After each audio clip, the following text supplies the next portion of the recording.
Салам кымбаттуу достор. Бүгүн биз сиздер менен иш план тууралуу сүйлөшөбүз.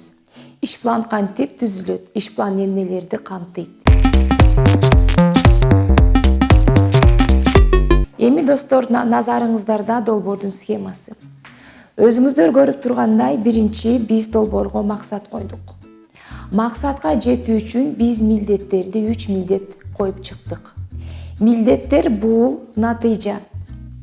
Ушул натыйжага жетсек, бул натыйжалар биздин максатка алып келет. Ар бир милдет кадамдарга бөлүнөт. Кадамдар бул биздин иш-чаралар.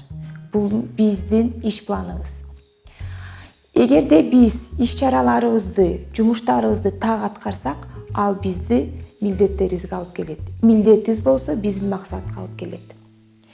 Эми достор, мен сиздерге иш пландын формасын көрсөтөм. Бул болсо биздин иш пландын формасы. Схемада болсо милдет 1, милдет 2, милдет 3 деп бөлүнгөн. Ушул бөлүктөргө милдеттерибизди жазып чыгабыз. Анан ар бир милдеттин кадамдарга бөлгөндө, мисалы, биринчи милдеттин биринчи кадамы 1/1 болуп жазылат. Экинчиси 1/2 болуп жазылат. Ошондой эле экинчи милдеттин кадамдары 2/1, 2/2 болуп жазылып кете берет. Мисалы, биздин биринчи милдетибиз Жалал Абад шаарындагы 25-45 жаштагы 30 мигрантты 3 айдын ичинде орус тил курстарына окутуу. Биринчи милдеттин биринчи кадамы 30 мигранттын тизмесин түзүү. Биринчи милдеттин экинчи кадамы 30 мигранттар менен жолугушуу өткөрүү жана долбоор жөнүндө маалымат берүү. Биринчи милдеттин үчүнчү кадамы Жалал Абад шаарындагы окуу борбору менен келишим түзүү. Биринчи милдеттин 4-чү кадамы 3 айдын ичинде 30 мигрант үчүн орус тил курстарды уюштуруу. Кийинки бөлүк бул жооптуу адам. Бул жерде ким эмнеге жооп берет? Командаңыздын ичинде жооптуу адамдарды тандап алып белгилеп койгула. Анан мөөнөтү деген жерге кайсы убактын ичинде сиздер бул иш-чараны уюштуруп бүтүрөсүз, убакытты белгилейсиз.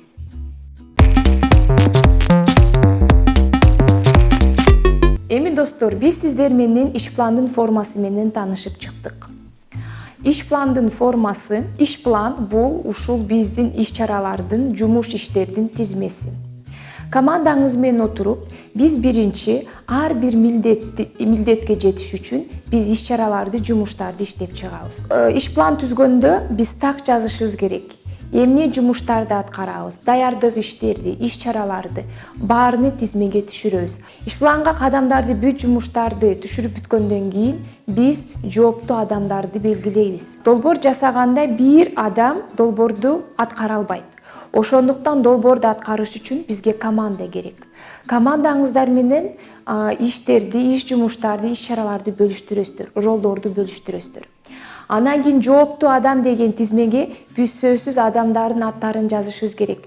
Баардыгы жооптуу деген болбойт. Неге дегенде баардыгы жооптуу деп жазыла турган болсо, анда жооптуу адам жок.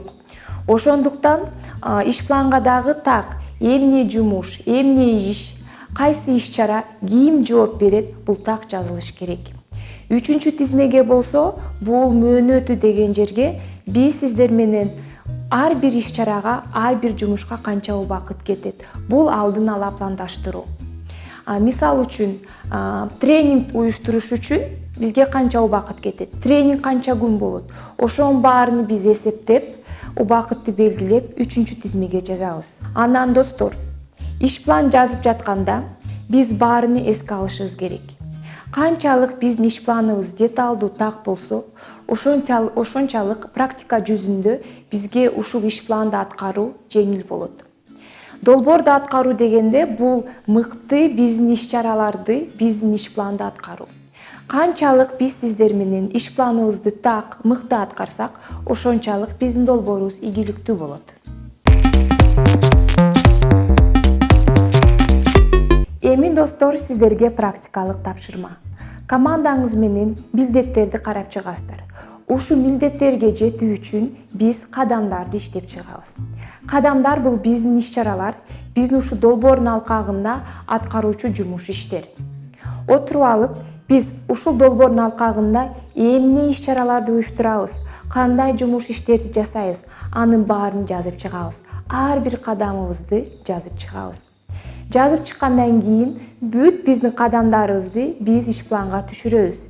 Иш планга түшүрүп бүткөндөн кийин биз командабыз менен ролдорду бөлүштүрөбүз. Экинчи бөлүккө жооптуу адамдарды белгилейбиз.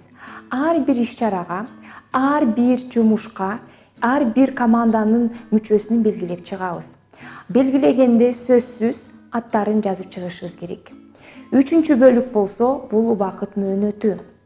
Ар бир иш-чарага, ар бир жумушка канча убакыт кетет, канча саат, канча күн, канча жума. Ал командаңыз менен пландаштырып, кеңешип, сүйлөшүп, убакыт мөөнөтүн белгилеп чыгасыздар. Урматтуу достор, иш план бул маанилүү нерсе. Канчалык биз иш планды так, мыкты, түшүнүктүү иштеп чыксак, ошончалык долбоор аткарууда бизге жеңил болот. Биздин иш планыбыз бул биздин кадамдарыбыз. Ар бир кадамыбыз сапаттуу, мыкты болсо, ал кадамдар биздин милдеттерге алып келет. Милдеттер болсо, биздин максатка алып келет. Бул жерде логикалык байланыш бар. Эми достор, иш план түзүштү баштагыла. Эгерде кандайдыр иш план тууралуу мага суроолор болсо, же силерге кошумча консультация керек болсо, менин WhatsApp номер аркылуу байланышсаңыз болот.